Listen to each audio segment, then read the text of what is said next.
Did you know, in the books, the male Targaryens used to force peasant women to sleep with them on their wedding night?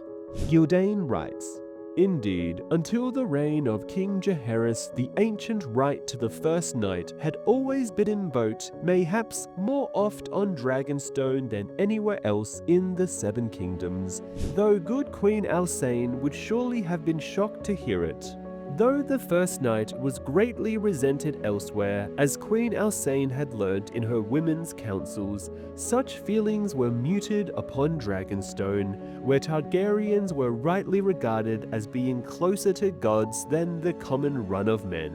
Here, brides thus blessed upon their wedding nights were envied, and the children born of such unions were esteemed above all others, for the lords of Dragonstone oft celebrated the birth of such with lavish gifts of gold and silk and land to the mother. These happy bastards were said to have been born of dragon seed." Don't ever believe any historian who claims that women were happy for a High Lord to have their way with them on their wedding night. Because think of it this way, the handsome young male Targaryens who these women would supposedly not mind sleeping with wouldn't have to wait until the woman's wedding night to sleep with them. Only the ugly, the old, and the unwanted lords would take advantage of this kind of law. Gildain writes, "Even after the end of the rite of the first night, certain Targaryens continued to dally with the daughters of innkeeps and the wives of fishermen, so seeds and the sons of seeds were plentiful on Dragonstone. It was to them that Prince Jaehaerys turned at the urging of his fool, vowing that any man who could master a dragon would be granted lands and riches and dubbed a knight. His sons would be ennobled, his daughters wed to lords, and he himself would have the honor of fighting beside the Prince of Dragonstone against the pretender, Aegon II Targaryen, and his treasonous supporters." So, the TV show had this be Rhaenyra's idea, and Jace was kind of a racist towards the dragon seeds, whereas in the books, it was Jace who implemented it, making Rhaenyra a far less effective ruler in the books who allowed Rhaenys to die, didn't secure Storm's End, and didn't think to take advantage of the dragon seeds. Gildain writes, "Not all those who came forward in answer to the prince's call were seeds, nor even the sons or grandsons of seeds. A score of the queen's own household knights offered themselves as dragon riders, amongst them the Lord Commander of her Queensguard, Sir Stefan Darklyn, along with squires, scullions, sailors, men-at-arms, murmurs, and 2 maids. The sowing of the seeds, Monkkin names the triumphs and tragedies that ensued, crediting the notion to Jaehaerys himself, not Mushroom. This here is more evidence of the Maesters trying to erase Mushroom's legacy, which also happened to Tyrion when all the credit for the Blackwater went to Tywin and the Tyrells, and not Tyrion for holding the city, as we see with the singers at Joffrey's wedding." Gildain writes, "Others prefer the red sowing. The most unlikely of these would-be dragon riders was Mushroom himself, whose testimony speaks at length of his attempt to mount Old Silverwing, judged to be the most docile of the masterless dragons.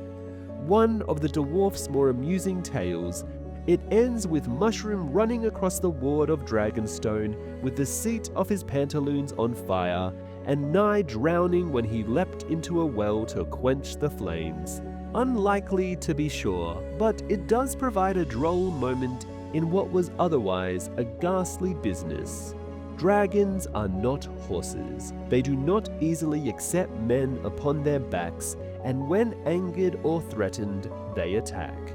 Monkkin's true telling tells us that 16 men lost their lives during the sowing. 3 times that number were burned or maimed. Stefan Darklyn was burnt to death whilst attempting to mount the dragon's sea smoke. Lord Gorman Macy suffered the same fate when approaching Vermithor. So this is a lot less sadistic than what the show had with Rhaenyra leading the dragon seeds essentially to their death. In the book, they were each allowed to approach a dragon of their choosing in a fashion they thought would work, not herded together like cattle and led to the slaughter. The show's version makes Rhaenyra look like she is almost making a spectacle of their deaths.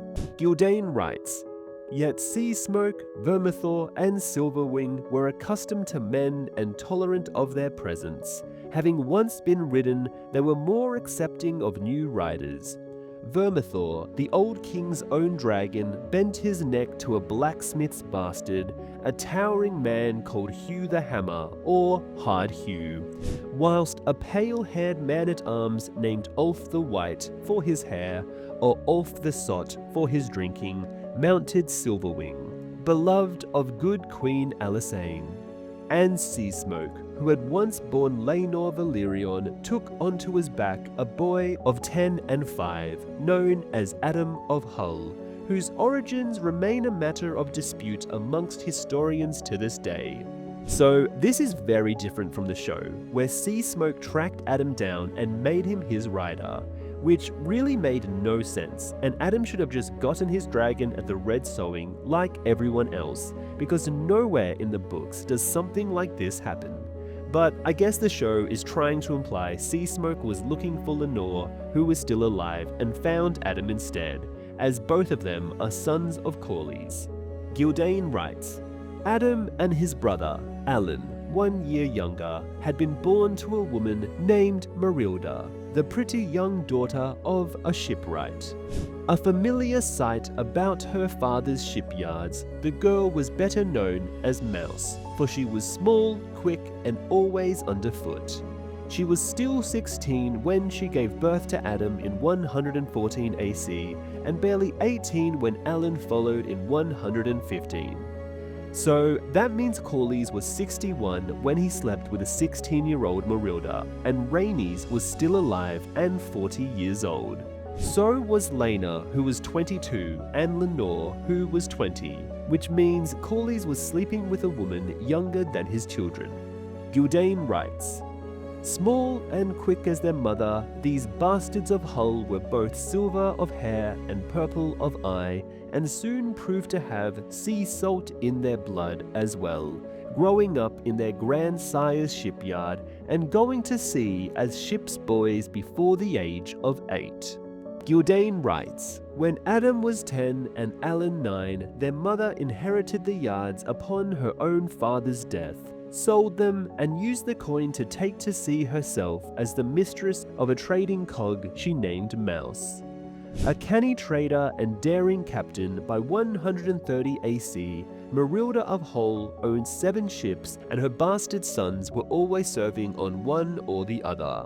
That Addam and Alyn were dragon seed, no man who looked upon them could doubt, though their mothers steadfastly refused to name their father. Only when Prince Jacaerys put out the call for new dragon riders did Merilda at last break her silence, claiming both boys were the natural sons of the late Sir Laenor Valyrion. They had his look, it was true, and Sir Laenor had been known to visit the shipyard in Hull from time to time. Nonetheless, many on Dragonstone and Driftmark were skeptical of Merilda's claim, for Laenor Valyrion's disinterest in women was well remembered. None dared name her liar, however, for it was Laenor's own father, Lord Corlys himself, who brought the boys to Prince Jacaerys for the sowing.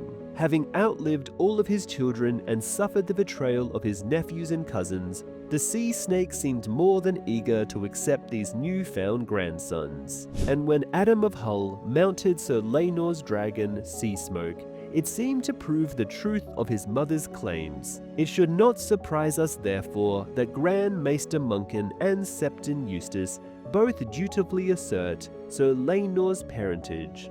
But Mushroom, as ever, dissents.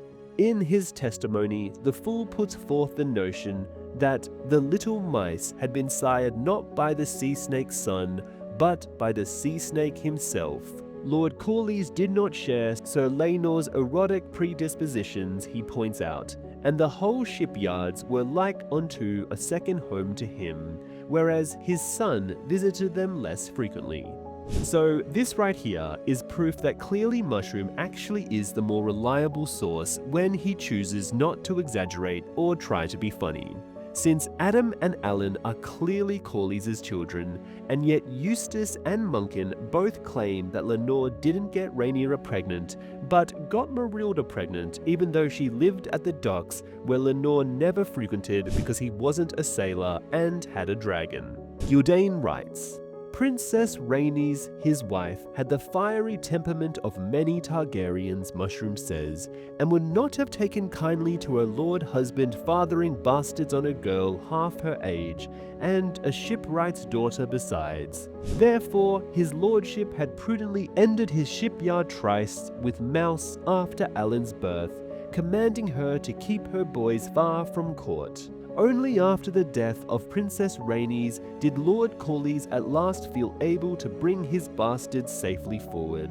Not long after Addam of Hull had proved himself by flying sea smoke, Lord Corlys went so far as to petition Queen Rhaenyra to remove the taint of bastardy from him and his brother. When Prince Jacaerys added his voice to the request, the Queen complied.